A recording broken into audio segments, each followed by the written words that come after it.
Now, in just a few hours' time, the world's biggest telecoms equipment maker and one of the largest makers of smartphones, Huawei, will release its latest numbers. Huawei has said that it expects to overtake Samsung as the world's #1 smartphone maker next year. And Huawei had a target of shipping more than 100,000 5G base stations to markets around the world by the end of May.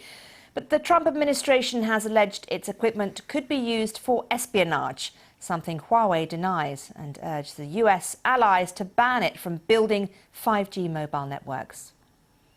Well, Stuart Thompson is from the law firm BDB Pitmans LLP and joins me now. And Stuart, I mean, considering everything that's been thrown at it, Huawei hasn't done so badly, has it? No, the figures look like they're going to be, quite useful.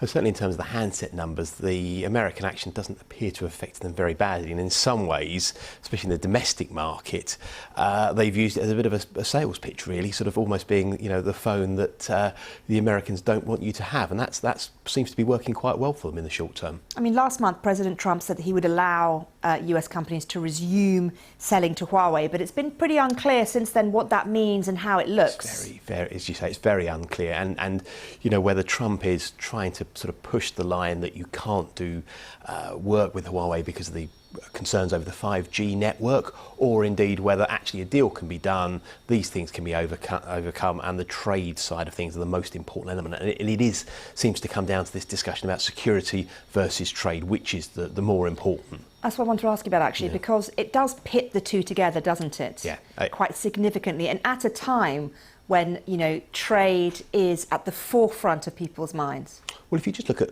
Liz Truss as the new International Trade Secretary here in the UK, she's written a piece for the Telegraph today and tweeting last night about her priorities in the new role, and #1 is trade deals, and chief amongst those is with the US. Now, how this issue with Huawei plays out, if indeed that is our #1 priority as a country going forward in terms of international trade, can we really afford to upset the administration and go against them on security issues, aka trade as well? Some have and some haven't, and that's the key thing, isn't there? The lack of consensus between different countries and what they want to do. Yeah, this is either an issue or it isn't, and nobody really seems to be able to get to the bottom of whether it is or not. Huawei are being very clear in saying, look, this isn't a problem, and it's being overblown by the Americans for other wider political and economic reasons.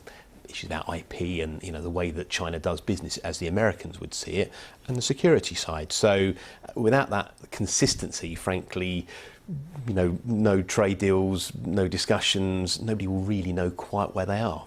Okay, Stuart Thompson, thank you very much indeed. Pleasure.